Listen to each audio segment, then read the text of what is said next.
So imagine that I offer you a drug. Drop it into the water supply, I say, and pretty soon everyone's going to start sharing your political views on climate change, on abortion, you name it. You'd be pretty tempted, wouldn't you? I mean, politics matters after all, and who doesn't want the blowhards on the other side to start voting your way? But if you're like most folks, you'd probably hesitate, and rightly so. There's something wrong, and, well, deeply wrong, about trying to get other people to go think your way just by manipulating them or coercing them. We want to convince our political opponents, but we want to do so with reasons, not with force or threats. So reasons matter, but what sorts of reasons should we care about in public debate? And in particular, why should we care about giving reasons that emerge from a broadly scientific conception of rationality as opposed to, let's say, more traditional or religious ways of thinking? It's not an easy question. It's not easy because I think we're increasingly divided in this country over what even counts as a good reason. We all know how, polarized we've become, sure, but what I think is less often noticed is that we are not just divided over our moral values, we're actually also divided over our epistemic values, over our very principles of knowledge and rationality. And cell phones. So we're not just divided over our moral values, we're divided over our conceptions of knowledge and rationality. Now, when we get into political debates, we're often arguing over policy. We're trying to decide what to do, like, what to teach in the schools, for example.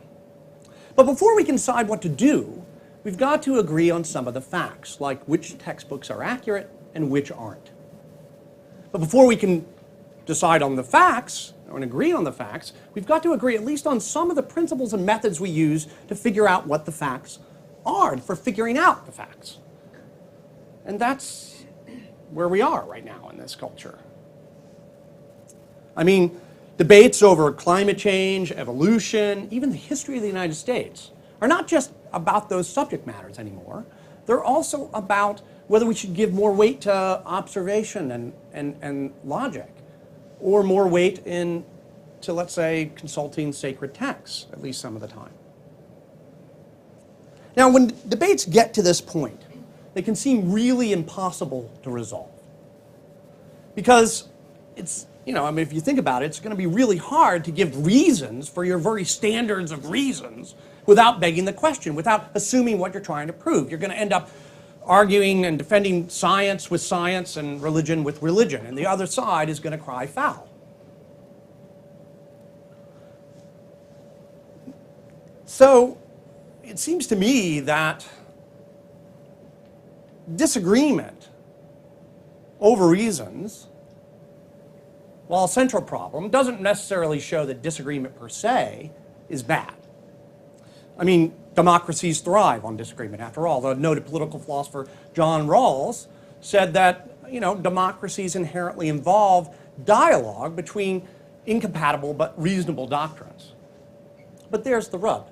How are we going to decide whose views count as reasonable and whose views don't, if we can't even agree on what reasonableness is? And how do we engage in dialogue with people on the other side of the aisle if we can't exchange reasons with them?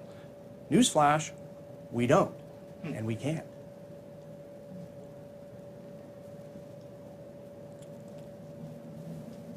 So, it seems to me what this tells us, what this should tell us anyway, is that civil society requires a common currency in which not only to exchange money, but a common currency in which to exchange reasons.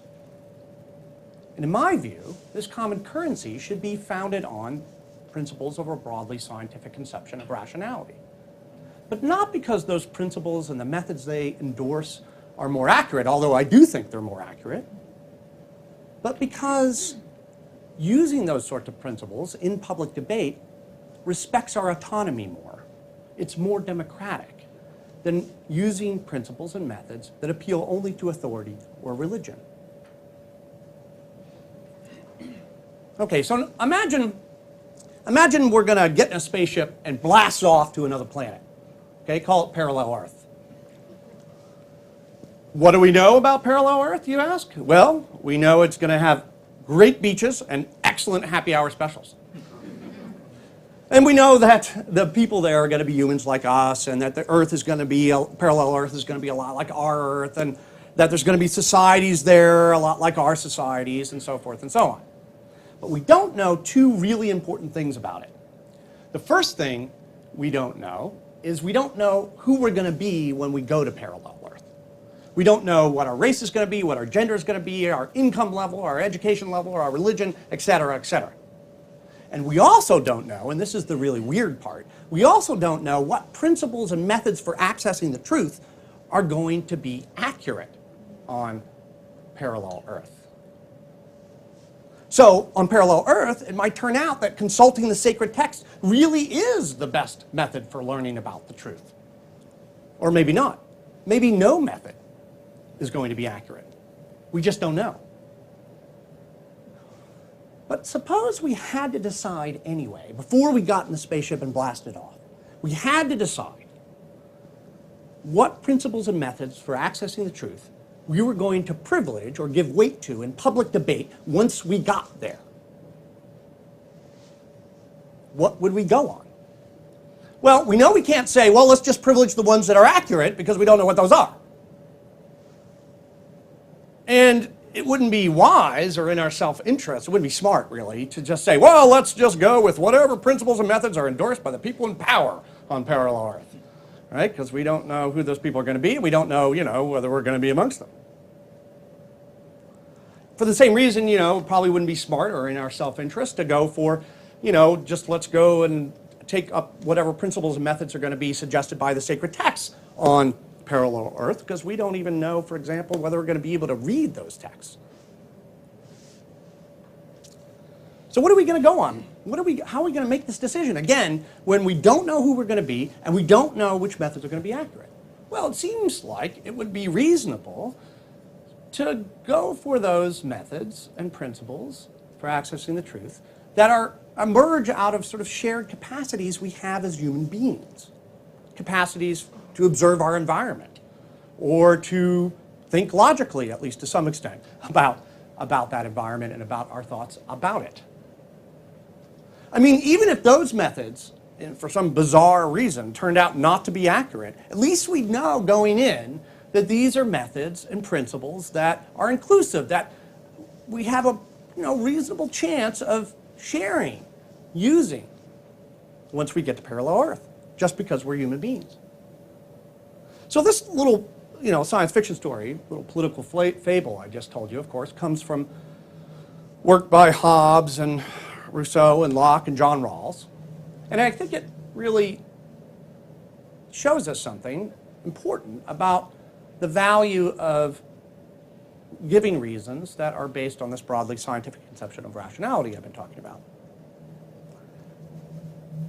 Because those principles that of that sort, would be the ones that it would be reasonable to endorse in an hypothetical situation of social and epistemic equality. When we're all in the same boat, and we don't know which methods are accurate, then it seems like it's in our self-interest to go for those methods that are going to emerge out of our shared capacities as human beings. But there's more than self-interest at stake. There's also, I think, a straightforwardly ethical reason to privilege principles of scientific rationality. Friedrich Johann Zollner was an 18th century essayist, part-time philosopher, full-time clergyman. But now he's really only remembered for one thing. He's the dude that asked a question that inspired Kant. So in Zollner's day, in 18th century Prussia, there was a debate going on that's going to sound familiar to you. It was a debate over marriage. And the debate was whether marriage, as the progressives of the day were claiming, should be a civil institution or whether it should be understood as a religious institution. Now, the progressives, as I've noted, they thought that it should be a civil institution, and they claimed that what this thing that, this sort of idea they called the Enlightenment sort of, gave credence to that. But Zollner was having none of that. So in 1783, a little bit before the French Revolution, he publishes an essay in a popular magazine of the day called the Berlin Monthly. And in that essay, he rails against the sort of Enlightenment values, and he says that roughly that only religion can ground such an important social institution. And moreover, religious authority should be given more weight in public debate. But then in a footnote, he says this really interesting thing. He says, and besides, whoever could tell us what this Enlightenment thing was anyway? Nobody can define it. So a few months later, philosopher Immanuel Kant publishes a response in the same popular magazine to Zollner's essay. And he calls it an answer to the question, what is Enlightenment? And what Kant says is that Enlightenment is humanity's emergence from a self-imposed immaturity. A self-imposed immaturity. An immaturity due to lack of courage. Lack of courage to think for yourself as opposed to letting other people think for you. Now, Kant's concern wasn't just self-reliance. As he goes on in the essay to make clear, what he really wanted to say is that the very fact that we are beings that can think for ourselves shows us that we owe it to each other as citizens to give reasons to each other that recognize that fact, that recognize the fact that we are beings that at least hypothetically can think for ourselves.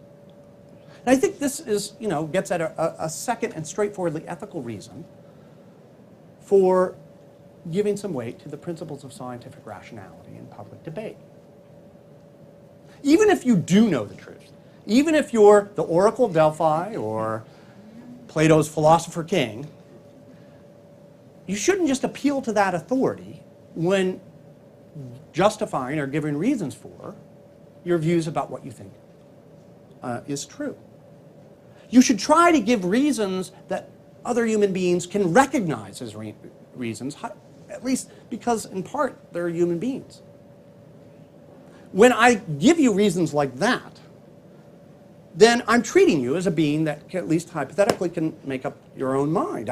I'm treating you with dignity. I'm treating you like a grown-up. And there's value in treating you that way, all in and of itself. Now, a lot of people find this sort of Kant's emphasis on the importance of rationality, naive.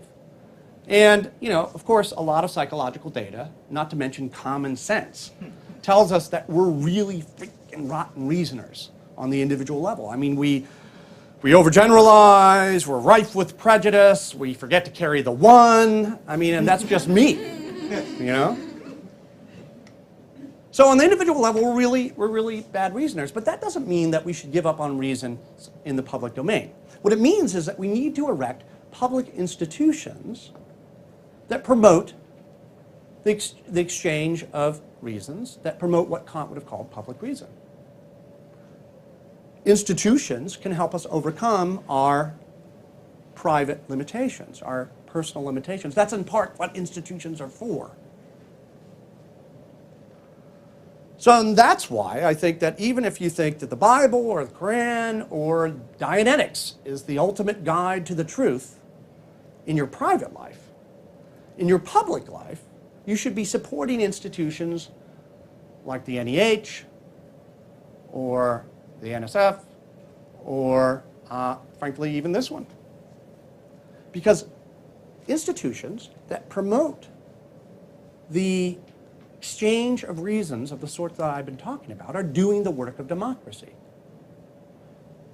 At least that's what I think you'll think if you agree with me that democracy is about working out our differences by means other than force and manipulation. That's what you'll think if you think that democracy is something that it's a practice that we can engage in as mature human beings.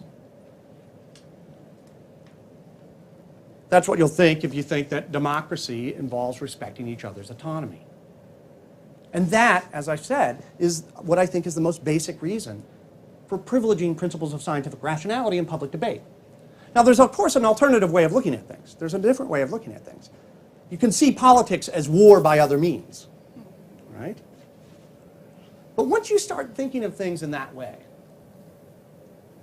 you face a really disturbing slide. You start to see the people on the other side of the aisle not as fellow citizens, but as combatants, as dupes, to be manipulated or coerced. And that's a problem. It's a familiar one in this country, in the poisonous political climate that we live. And it's a sort of thinking, unfortunately, that encourages people to go for the drug that I mentioned in the beginning, or to go for the super PAC, or to go for the gun. But I think there's hope, even in the climate that we're living in today. I think there is some hope. I mean, our society, just like Kant's before us, has been recently embroiled in debate over marriage. A debate, in our case, about marriage between gay and lesbian couples. And it seems to me that it's becoming pretty clear that the side that's been favoring reason, in the sense I've been talking about, has been winning the field over the side that has been favoring tradition. Respect for autonomy has won out over, that's just how we do it around here. And that, I think, gives us hope. It tells us that reasons can work in the long run, even if not always in the short run. And it reminds us of why Kant's civics lesson is so important for us today. It reminds us that democracy and rationality go hand in hand. The one really cool ideal about the Enlightenment that I like to hold on to is the idea that we have a shared currency of reasons just by virtue of being human beings. Giving up on that is to give up on an essential democratic hope. A hope that politics doesn't have to be war by other means, a hope that democracies can and should be spaces of reasons. Sure, this is a hope, it's an aspiration. It's an ideal, but it's one I believe is still worth striving for. Thank you.